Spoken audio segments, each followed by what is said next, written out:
Yep, selamat malam semuanya. IHSG udah naik 1, 2, 3 hari dari tanggal 7 Juni kemarin bottomnya ya. Terus 3 hari perdagangan berturut-turut naik, perkiraan besok akan naik sekali lagi. Tapi habis itu ketahan resisten. Dan kalau perkiraan aku sih ini besok kan tanggal 13 ya. 13-14 tuh mungkin akan sideways dikit, baru kemudian 15-nya ada potensi breakout ya. Jadi kira-kira gambarnya kayak gini nih, kayak ular ya. Besok 13, 14 turun dikit, 15-nya bisa naik gitu. Nah, apa sentimennya sebenarnya? Hari ini tuh market masih sepi, 9,2 triliun, perdagangannya nggak banyak. Jadi sempat perdagangan di bursa itu beberapa hari kemarin mencapai lebih dari 10 triliun, bahkan mencapai 15 triliun. Tapi 2 hari perdagangan terakhir agak sepi. Hari ini tadi market value di bawah 10 triliun, di 9,2 triliun rupiah. Ini didorong oleh kenaikan saham Bian. IHSG-nya naik tuh karena saham Bian kan biasa ya, dia kapitalisasinya lumayan gede, jadi kalau dia gerak naik dan turun itu sangat berpengaruh sekali ya. Oke, kita lihat untuk Bian. Jadi untuk batu bara dia naik dalam jangka pendek aja. Bian sampai 17 ribuan, mungkin manfaatkan penguatannya untuk keluar atau untuk exit, mentok sampai 18 ribuan. Jadi ini bukan area untuk masuk, ini area untuk exit. Jika dia naik sampai 18 ribuan, bukannya masih ada upside tuh. Upside-nya kecil, lebih gede resikonya. Jadi manfaatkan untuk exit jika ada yang nyangkut di Bian gitu. Terus kemudian beberapa saham big caps lainnya yang tadi naik lumayan signifikan, diantaranya ada Langmata Teknologi. Bentar, aduh kabelnya jatuh, sebentar ya, terguling kabelnya. Oke. Ya, ini jadi MTech tadi naik sekitaran 4%, tapi masih downtrend ya. Jadi belum jadi pilihan kita gitu. Jadi tren besarnya masih downtrend. Palingan kalau kita masuk buat jangka pendek dulu aja. Sideways-nya juga belum panjang, untuk jangka menengah masih kurang. Jadi untuk workshop strategi super trader itu masih kurang. Sideways-nya harusnya agak panjang dikit. Terus kemudian satu lagi yang bikin IHSG naik tadi ada saham Gudang Garam. Gudang Garam ini dia tuh ketahan di supportnya sekitaran level 27.000 dalam beberapa hari terakhir ini. Hari ini tadi di angka 27.900, tapi dia ketahan support ini. Garis ini sangat bagus sekali, 27.000 ini. Ya, jadi ini Gudang Garam dia potensi untuk mengalami sideways antara range 27 sampai 30.000. Jadi zigzag di sini nih. Nah, kalau swing trading upside yang diharapkan bisa sampai sekitaran 30.000. Kalau 30.000 itu dia sekitar, mari kita lihat, 7%. Masih ada sekitaran 7% dari area sekarang ini. Dan ini ada pattern super trader yang cukup menarik ya. Jadi ada sideways panjang, ini ada pattern flag, terus ini bisa juga dibilang bullish rectangle, terus ini dia membentuk base yang berikutnya. Jadi patternnya menarik. Untuk Gudang Garam, aku coba cek di mTrade ada nggak untuk jangka menengahnya. Kita akan tambah, jangka Gudang Garam ada loh jangka menengah loh. Yep. Anyway. Oke, tadi aku ada bahas tentang IHSG. Kita balik dikit ke IHSG ya teman-teman ya. Halo Aldo. Keren. Jadi kalau foto yang mau keren tuh fotonya ke Aldo Sinarta nih. Aku pin nih, Koko Aldo nih yang ngefotoin seleb nih ya, kayak Deddy Corbuzier gitu, udah ke situ. Jadi yang mau fotonya jadi keren, langsung aja ke Koko Aldo. Oke deh, terus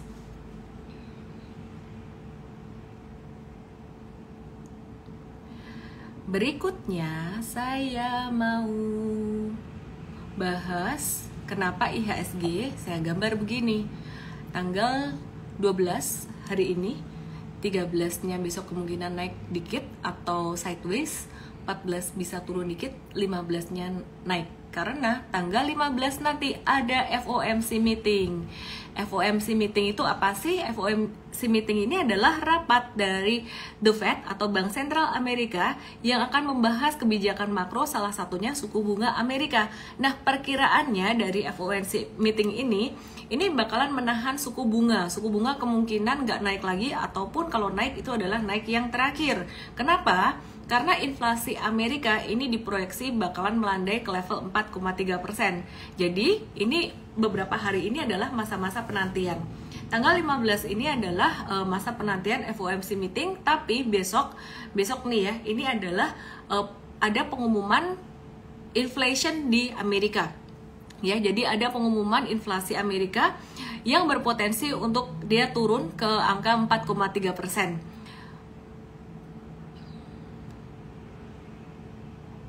Sebelumnya di angka sekitaran 4,9%-an ya untuk inflation rate-nya. Kemudian core inflation-nya dari 5,5 ini diharapkan juga turun di 5,4%. Jadi kalau inflasinya turun, maka harapannya The Fed bakalan menunda atau menahan kenaikan suku bunga supaya dia nggak naik lebih jauh lagi.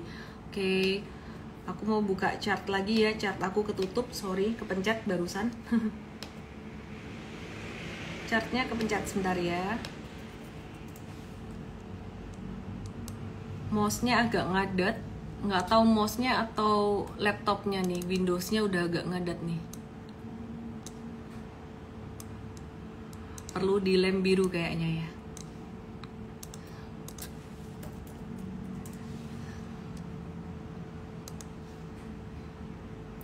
Oke, malam hari ini Miss, apa kabar? Kabar baik.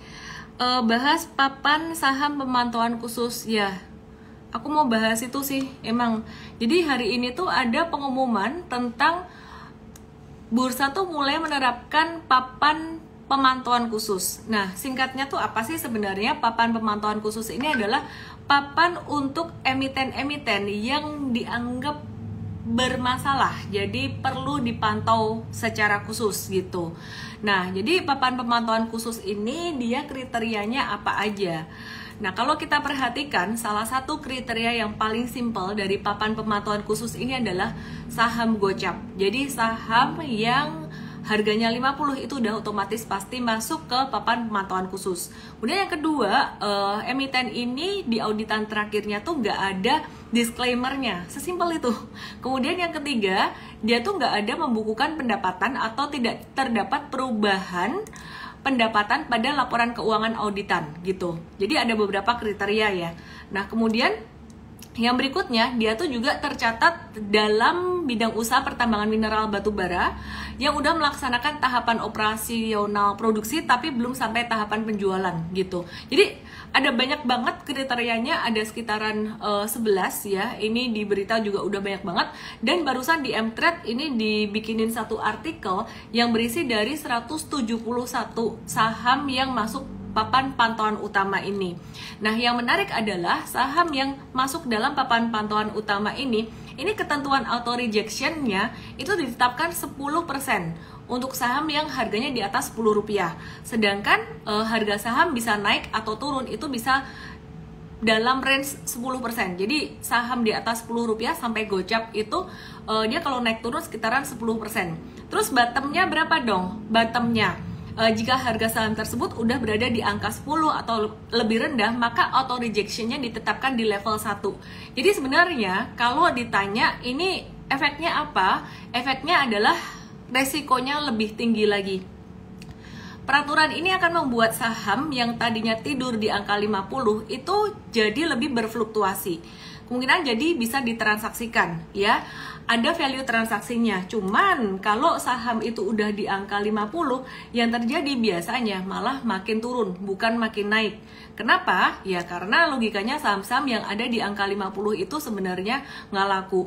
Nah, saham apa aja sih yang sampai hari ini tadi dia itu udah bergerak di bawah angka 50-nya? Mungkin tidak semua, tapi ada beberapa, yaitu saham MIRA dengan kode saham MIRA dan juga saham AMMS. Mira itu dari 50 jadi 45. AMMS tuh dari 50 jadi 46 atau 47-an tadi. Jadi be very careful di sini kalau kalian punya saham yang udah di harga gocap, itu makin diamati, dan kalau aktif sebaiknya segera dijual aja. Aku sendiri juga masih punya tuh satu saham yang kalian pasti tahu banget gitu. Yang aku iseng beli di harga gocap selama bertahun-tahun, ya masih di gocap aja gitu. Jadi aku akan mulai perhatiin saham ini, begitu dia mulai ada activity aku bisa jual, aku akan jual di harga berapapun. Ya jadi gitulah teman-teman ya. Saham-saham apa aja yang masuk papan pemantauan khusus ini ada 171 saham yang pastinya aku nggak bisa kasih tahu satu-satu. Ini udah ada di artikel di Mtrade baru aja. Oke. Sekarang aku mau bahas saham dari sektor finance ya, karena beberapa hari kemarin tuh sektor konstruksi udah gerak semua, dan juga konstruksi properti, sektor properti itu udah gerak semua, termasuk properti industrial. Nah, hari ini yang aku perhatikan saham-saham finance yang kecil-kecil itu dia banyak yang gerak, bahkan bukan yang kecil-kecil sih, BNGA termasuk gede juga gitu. Oke, sekarang kita akan review saham dari sektor finance, dari yang gede sampai yang kecil, dari yang nggak lucu sampai yang lucu gitu ya. Jadi kenapa dibilang nggak lucu? Karena dia udah gede. Kenapa dibilang lucu? Karena mungkin dia size-nya masih kecil. Oke ya, kita lihat BBCA masih sideways aja. Kalau ditanya saham ini masih boleh dibeli nggak? Udah ketinggian sih, tapi kalau kamu nggak punya sama sekali ya silahkanlah beli dikit, punya-punyaan aja daripada nggak punya sama sekali. Valuasi sudah mahal dan masih akan terus naik.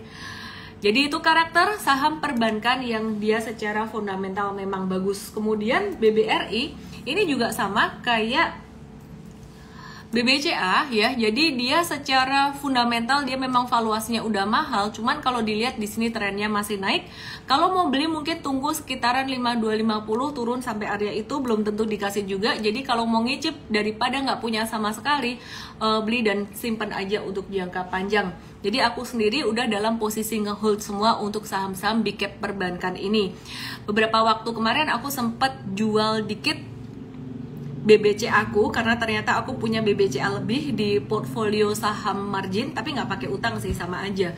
Jadi di portfolio margin yang aku nggak pernah sentuh, nggak pernah lihat, tapi ternyata ya sama aja nggak pakai utang. Dan karena berlebihan ya, aku jual dikit untuk beli saham second liner. Waktu itu aku tukar ke Cepin sama Japfa. Ya, jadi Cepin Japfa waktu itu di portfolio aku masih kecil, aku ada nambah dikit. By the way, ini bukan untuk kalian ikuti mentah-mentah, karena strategi desain portfolio itu selengkapnya ada di Mvest. Jadi bukan cuma ngambil sepenggal dari apa yang saya katakan, disclosure saya tentang sebagian kecil dari portfolio saya ini gitu.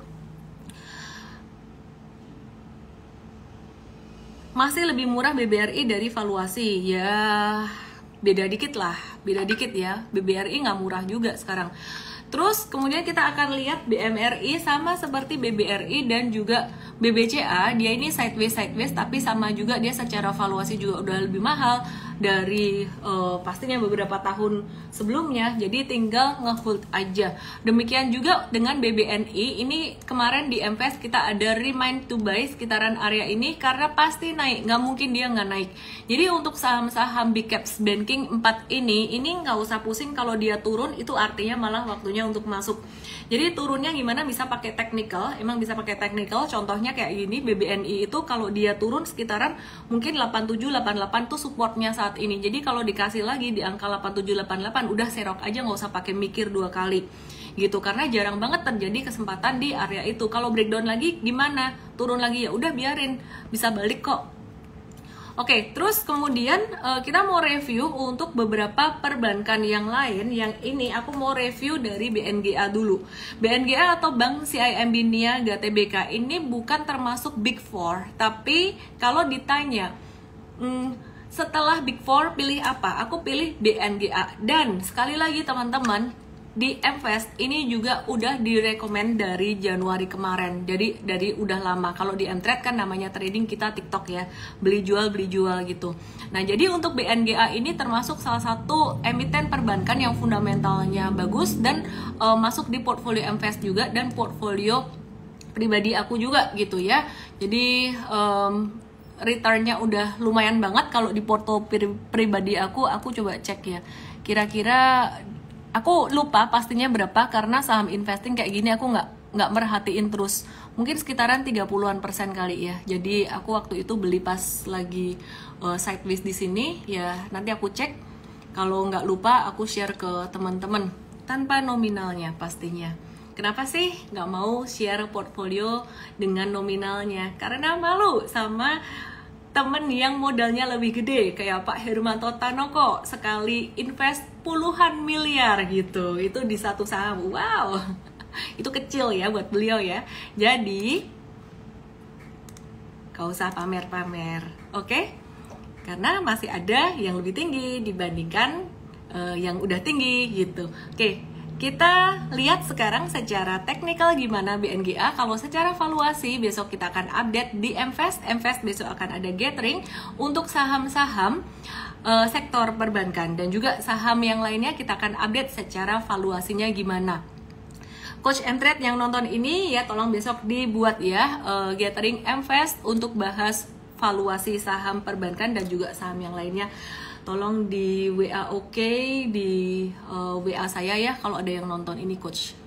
Jadi ini spontan aja. Oke, terus ini BNGA hari ini tadi breakout dengan volume transaksi cakep banget ya. Dia udah sempat turun dikit di sini, terus dia konsolidasi, pas konsolidasi volumenya kecil dia breakout lagi. Nah, BNGA ini sebenarnya udah apa ya, bukan tarikan awal sih, sebenarnya udah masuk yang uptrend banget. Jadi kalau mau ngehold buat jangka menengah ya masih boleh, tapi porsinya udah bukan porsi yang gede.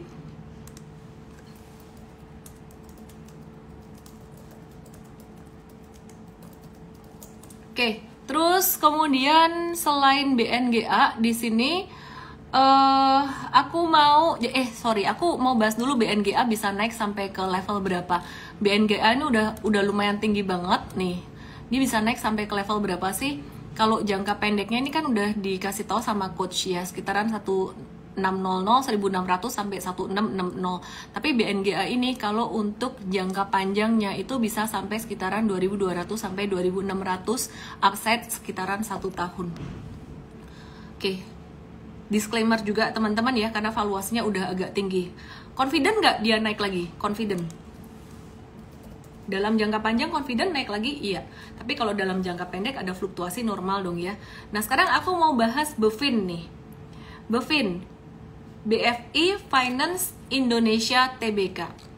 Oke, yang menarik dari BFIN ini adalah teman-teman perhatikan. Ternyata dia all time high loh. Ya, all time high. Harga terakhir hari ini tuh 15.20 all time high.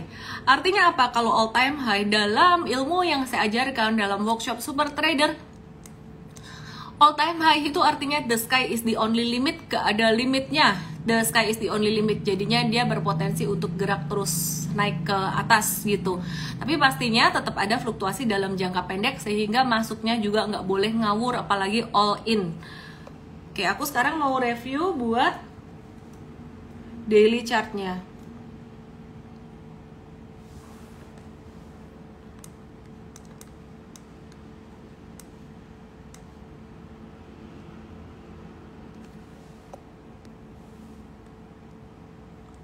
Ya, jadi dari daily chartnya di sini aku bisa tarik satu garis. Ini dia breakout dari sideways panjang dan ini masuk pattern super trader. Jadi M-Trade udah masuk kemarin ya. Dan dalam jangka pendek mungkin kita akan profit taking dalam beberapa hari ini, beberapa hari dalam waktu dekat. Tapi jangka menengah kita masih akan ngehold saham ini. Be very careful di sini, ini saham trading bukan saham investing karena dia secara teknikal juga udah di atas. Kenapa kok masih masuk buat jangka menengah? Breakout dari sideways panjang dan pattern super tradernya tuh kelihatan cukup menarik meskipun bukan the best pattern, tapi ini cukup menarik gitu. Jadi teman-teman yang mau belajar tentang super trader, ini masih ada masterclass online super trader yang teman-teman bisa pelajari sewaktu-waktu setiap hari kapanpun juga.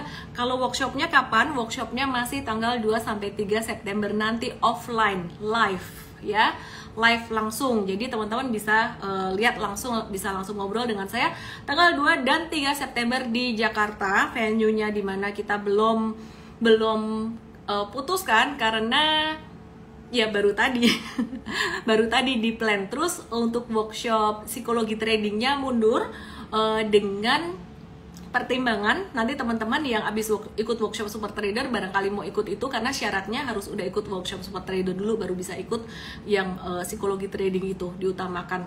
Oke, jadi anyway, balik lagi ke Buffin-nya masih menarik. Beberapa hari kita akan profit taking buat yang jangka pendek. Sekarang kita mau ke NISP. Nanti kita akan bahas fundamentalnya juga ya. Ini kita bahas teknikalnya dulu. Ini Pak Teddy nanyain PNBN, PNLF, nanti aku akan bahas juga. NISP termasuk salah satu emiten yang secara fundamental dia juga bagus, Bank OCBC NISP, dan dia naiknya udah lumayan tinggi. Saat ini kita masuk NISP ini untuk trading aja karena dia udah lumayan tinggi ya buat NISP-nya. Jadi saham-saham perbankan ya, emiten-emiten perbankan ini masih akan potensial, masih akan lanjut naik gitu. NISP very careful untuk trading jangka pendek dulu aja. Di sini udah ketinggian naiknya.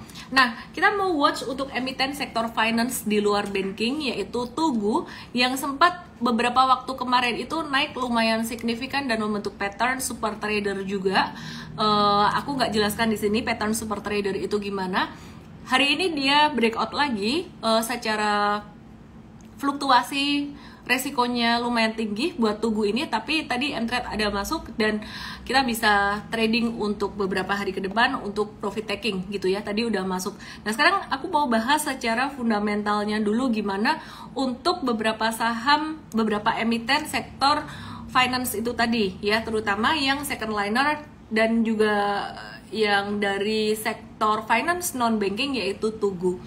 Nah, BNGA atau Bank CIMB Niaga TBK ya, pendapatannya dia itu naik 16,9% year on year dibandingkan tahun lalu di angka 5,36 triliun. Labanya dia naik 32,4% di angka 1,58 triliun, dan valuasinya dia udah agak-agak over value, agak premium, dengan rata-rata PBV 5 tahun tuh di angka 0,6 dan PBV sekarang di angka 0,83. Tapi untuk saham perbankan yang bagus kayak gini, teman-teman nggak usah takut soal valuasi ya, jadi dia masih akan naik. Bukan best price, tapi masih akan ada upside, masih akan naik. Kalau kalian takut, pakai aja technical. Jadi combine dengan technical, cuan bungkus. Jadi udah bukan pakai strategi value investing lagi. Nah, kalau MVest masih dapat beberapa bulan yang lalu kita masih bisa pakai valuasi. Jadi dapat harga yang lebih murah juga gitu. Nah, kenaikan laba bersih BNGA atau Bank Niaga ini sejalan dengan pendapatan BNGA yang sebesar 5,36 triliun atau naik 16,91% ini. Dari sisi kreditnya dia berhasil menyalurkan sebesar kredit itu tumbuh 4,32% secara tahunan. Terus kita mau review Bevin ya, yang tadi juga secara tren teknikalnya bagus. Itu kalau Bevin sendiri di kuartal 1 ini pendapatannya naik 39% secara tahunan, labanya naik 28%. Size-nya jauh sama Bank Niaga. Kalau Bank Niaga ini pendapatannya di angka 5,36 triliun, Bevin di 1,6 triliun, laba Bank Niaga di 1,58 triliun. Sedangkan labanya Bevin ini 508 miliar. Jadi size-nya masih lebih gede Bank Niaga. Yang menarik ada Tugu atau nama emitennya asuransi Tugu Pratama Indonesia TBK. Nah, Tugu ini di kuartal 1 dia ini kenaikan pendapatannya sekitaran 34% aja. Tapi labanya dia naik 1184%. Jadi pendapatannya dia cuman naik 835 miliar di angka 835 miliar, tapi labanya dia itu 924 miliar. Nah, kalau udah kayak gini berarti laba yang didapatkan oleh emiten ini atau Tugu ini bukan semuanya didapatkan dari operasional, pasti didapatkan dari penghasilan lain-lain.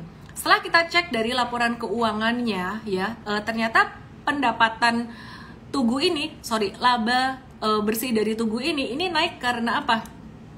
karena dia menang banding ya. Jadi Tugu ini sempat mengajukan banding dan dia berhak menerima pembayaran dari Citibank atas nilai gugatan yang diajukan itu senilai 43,12 juta US dollar gitu, ditambah nilai bunganya sejak 6 Oktober 2006 serta biaya peradilan yang udah dikeluarkan oleh perusahaan ya. Jadi ini bukan laba secara operasional. Jadi kalau teman-teman di Tugu mau trading oke, tapi kalau untuk investasi jangka panjang kayaknya perlu direview lagi nih. Valuasi Tugu terdiskon secara PBV-nya rata-rata 5 tahun 0,56 kali, current PBV-nya 0,48 kali, memang terdiskon 14%, tapi ngelihat laba yang tadi didapat dari pendapatan lain-lain, jadi we need to review untuk investing. Sekarang saya mau review grup Panin. Grup Panin yang pertama yang saya mau review dari sektor finance adalah PNLF. PNLF ini dia pendapatannya secara tahunan di kuartal 1 turun 22,9%, sedangkan labanya itu turun 7,72% gitu. Nah, untuk PNLF ini dia tuh penurunan pendapatannya tuh kenapa? Karena turunnya laba yang belum direalisasikan dari efek reksadana. Jadi floating profitnya turun, bukan loss juga. Jadi dulu dia punya reksadana, dia itu cuan, jadi ada reksadana di dalamnya, dulunya tuh cuan banyak. Sekarang reksadananya dia turun, cuannya turun 76%. Jadi anyway, kebalikan sama Tugu tadi ya, PNLF ini dia labanya turun bukan karena operasional juga, tapi karena investmentnya. Oke, kita lihat secara teknikal gimana PNLF.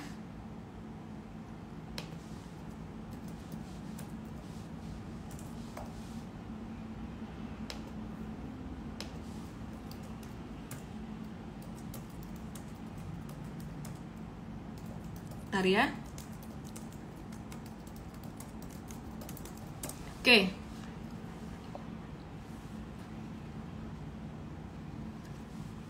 BBCA tadi aku udah bahas ya.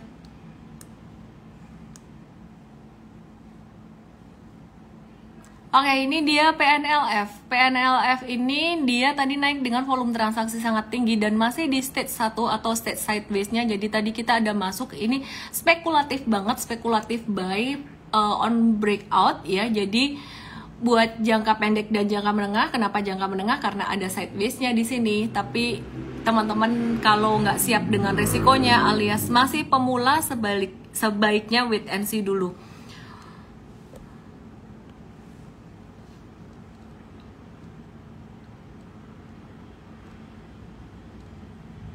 Aku mau bahas masih saham perbankan. Hari ini aku banyak bahas perbankan. Aku mau review BBTN.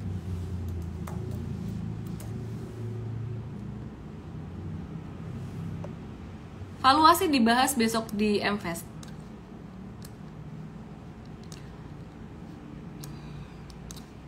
BBTN ini termasuk yang slow geraknya, tapi valuasinya masih murah. Jadi kalau cari saham perbankan apa yang valuasinya masih murah tuh ada BBTN.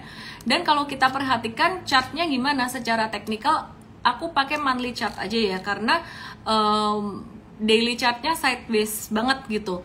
Jadi monthly chart sebenarnya kalau dilihat dia masih murah, masih ada upside. Tapi kalau buat trading jangka pendek memang agak-agak slow.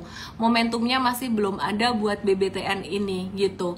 Jadi kalau ditanya bisa nggak buat dikumpulin gitu, karena banking yang lain valuasinya udah agak mahal, bisa banget. Cuman mindsetnya sebenarnya kalau mau dapat capital gain bukan takut dengan valuasi, karena beberapa emiten meskipun valuasinya mahal itu masih bisa naik. Salah satunya perbankan, sektor perbankan, dan yang kedua adalah sektor consumer good. Sektor consumer good itu memang dari dulu valuasi selalu mahal, dan kita nggak bisa bandingkan apple to apple valuasi dari sektor consumer good ini dengan saham dari sektor yang lainnya. Contohnya Unilever. Unilever itu kalau dia valuasi sekitar 20-an, 25 atau ya bisa 20-an itu termasuk murah, karena secara historis dia punya valuasi itu cukup tinggi, bisa sekitar 30-40-an gitu secara historical. Oke, ini beberapa mention PTBA, banyak banget yang bahas PTBA dan juga Toba. Aku mau bahas PTBA dulu. Ini yang menarik buat PTBA. PTBA ini ada terjadi satu anomali dikit di sini. Di sini. Ya. Jadi ini kalau secara teknikal ini udah naik 1 2 3 4 5. Bentar ya. Aduh, sebentar ya. Oke, aku ulang gambarnya. Ini udah naik 1 2 3 4 5 di sini dan keluar merah. Ini dia bisa turun begini. Tapi sekali lagi ketika kita trading saham, kita investasi saham, semuanya adalah probability game. Tidak ada yang kepastian game.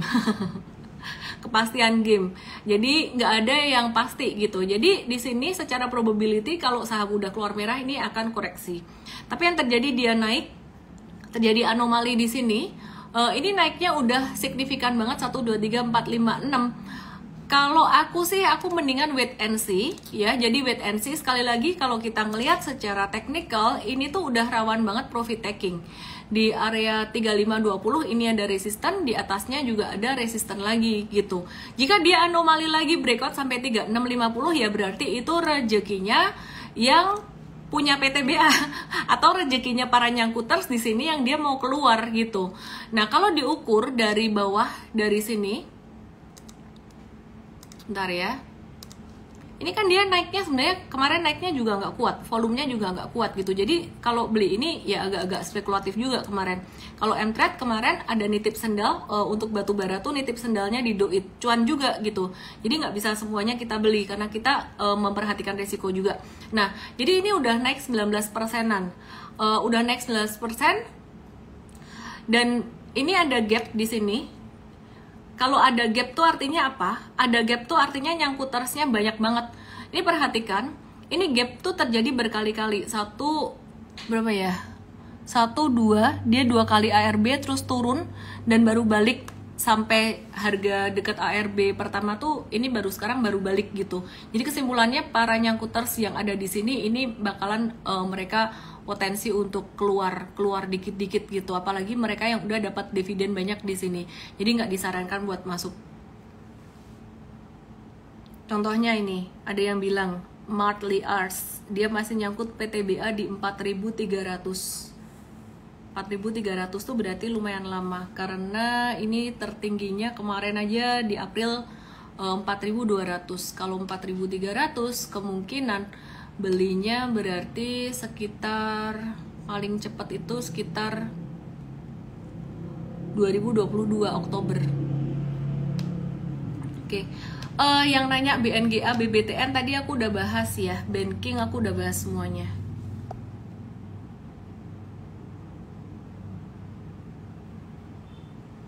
Toba katanya, oke. Ntar aku bahas Toba, aku mau jawab pertanyaan ini dulu. Cangcongan, susahnya trading main probability, mending investasi cuan lebih besar, rugi lebih kecil. Siapa yang bilang?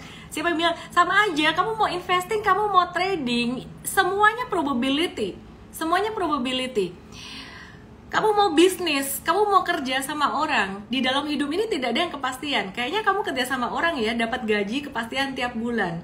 Tapi ternyata timbul datang resesi, kemudian terjadi pengurangan tenaga kerja dan sebagainya. Apakah itu kepastian? Perusahaan teknologi dianggap keren. Tapi habis itu Silicon Valley, PHK besar-besaran, apakah itu kepastian? Yang bilang investasi saham itu lebih pasti, nggak ada probability-nya. Mungkin kamu perlu ngeliat konten aku yang kapan hari aku post itu akses, dan mungkin udah pernah dengar cerita aku investing, ICBP, dan ada cerita tentang gudang garam, meskipun gudang garam bukan saham saya gitu ya. Tapi di sini ketika kamu pakai valuasi pun dan udah memilih perusahaan yang fundamentalnya sangat bagus sekali, bukan tidak mungkin dia makin turun dan makin turun lagi, bahkan keseret 20, 30, 40% itu bisa saja terjadi untuk saham-saham yang investing. Sekarang aku kasih contoh lagi. Satu perusahaan yang sangat bagus sekali secara fundamentalnya. Contohnya adalah Sido Muncul. Sido Muncul ini dia tuh turun sangat signifikan juga ya. Jadi dari 92 915 di Maret kemarin, ini sempat turun sampai 720.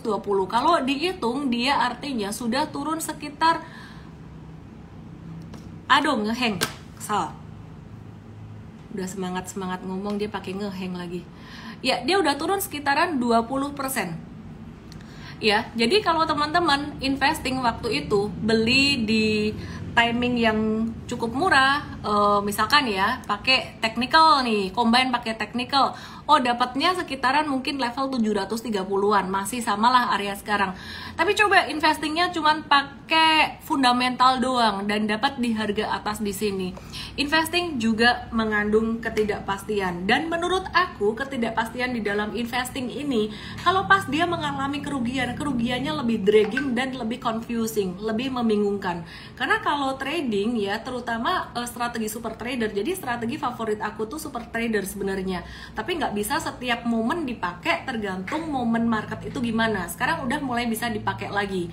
Jadi kalau strategi super trader itu aku senangnya gini, dia breakdown, cut loss, tapi kalau dia masih trennya masih naik terus, follow the trend, itu bisa cuannya bisa sampai puluhan, bisa ratusan persen ya. Jadi probability-nya mungkin dari 10 itu yang bisa multi bagger mungkin cuma 2 atau 3, tapi yang 7 ini juga nggak semuanya cut loss. Kadang-kadang ada yang dia cuan dikit, ada yang dia cuma cuan 1 digit. Kalaupun 7 ini semuanya cut loss, katakan cut loss 10%, dan 3 ini cuannya puluhan persen, atau ada yang dapat jackpot sampai 100%. So it's all about probability gitu. Jadi kalau kalian mau ngomong saham ini, main saham, dulu aku sangat anti dengan kata main saham, tapi sekarang justru malah aku terbuka. Kalau kalian pakai kata main saham nggak apa-apa, mainlah dengan hati-hati, kayak naik roller coaster tuh pakai seat belt, pakai aturan yang bener gitu kira-kira. Just having fun.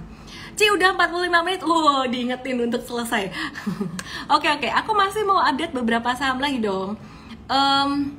Berhubung tadi aku udah bahas tentang Sido muncul, laporan keuangan Sido kuartal 1 ini dia pendapatannya naik 3,04% aja, dan laba bersihnya nambah 1,78%.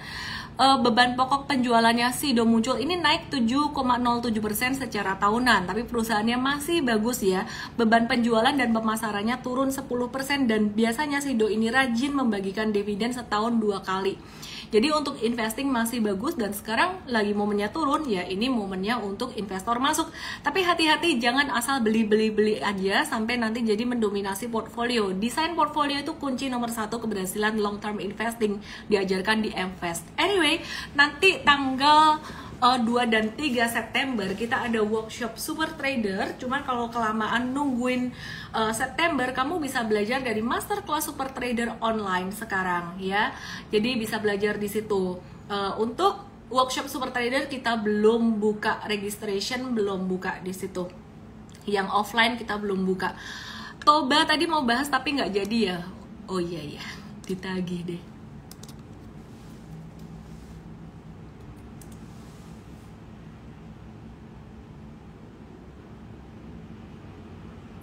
Oke.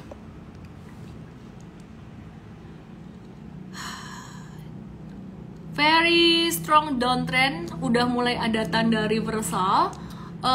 Lihat monthly chart.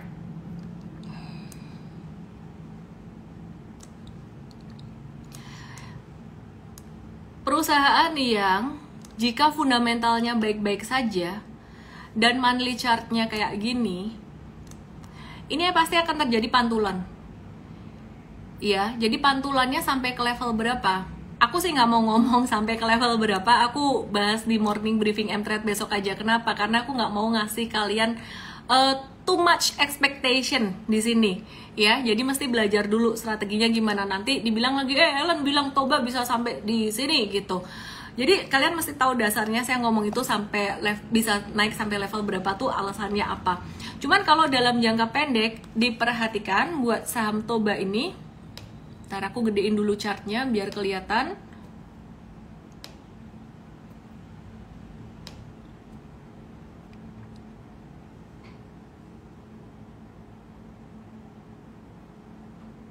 Ya, Toba ini kemarin di 9 Juni, kemarin ada akumulasi lumayan gede. Volume transaksinya lumayan gede, kita watch ya. Kita watch sekarang aku belum bisa mengkonfirmasi dia balik uptrend, tapi ada tanda-tanda di sini. Jadi para nyangkuters di Toba, termasuk saya. Mau tahu nggak? Mau tahu nggak kejadiannya gimana? Yang kemarin aku udah sempat cerita. Jadi di satu account sekuritasku yang buat investing tuh, aku pikir tombol all itu udah semua transaksi. Ternyata nggak termasuk transaksi di. Jadi di satu sekuritas tuh ada 2 account. Satu account lagi tuh dia nggak muncul gitu. Singkat cerita aku nggak sadar punya ini. Jadinya ya turunnya lumayan sekitaran 70%. Panik nggak? Ya pertama lihat segitu ya kaget. Tapi ketika saya lihat lagi nominal yang saya punya di situ nggak besar, jadinya ya udah nyantai aja. Maka dari itu nomor 1 yang terpenting adalah portfolio design. Ya, ketika kita investasi saham maupun trading saham, nomor 1 paling penting portfolio design. Kalau sampai ada sahammu yang terjadi kenapa-napa kayak ini tadi, kan sebenarnya aku trading errornya lumayan parah gitu loh. Jadi meskipun dia turunnya dalam, ya anyway gak berpengaruh yang gimana-gimana terhadap total portfolio aku gitu. Jadi teman-teman nggak usah khawatir, nggak usah takut kalau misalkan kamu ada nyangkut atau gimana. Yang penting tuh porsinya tuh kecil. Itu aja. Terima kasih semuanya yang udah nonton malam hari ini. See you tomorrow di Morning Briefing Mtrade. Dan hari Sabtu nanti, oh iya, aku mau kasih tahu satu lagi. Sabtu nanti kita ada bikin acara MVest Start. Apa itu MVest Start? MVest Start ini adalah acara di mana saya ngajar tentang basic investasi saham. Dan aku udah jarang banget mau ngajar tema kayak ginian. Jadi ini karena permintaan banyak orang, dan dari ada satu komunitas juga dari teman saya minta ayo dong bikin gitu. Oke, jadi Sabtu nanti kita akan bikin. Dan pastinya very welcome untuk semua peserta dan alumni MVest. Saya Ella May, semoga semua yang saya bagikan bermanfaat. Dan kalau kalian mau daftar jadi coach Mtrade untuk mahasiswa jurusan akhir atau yang baru lulus di Joglo Semar, Jogja Solo Semarang, silakan aja langsung ya DM saya. Saya Ella May, salam profit, dadah.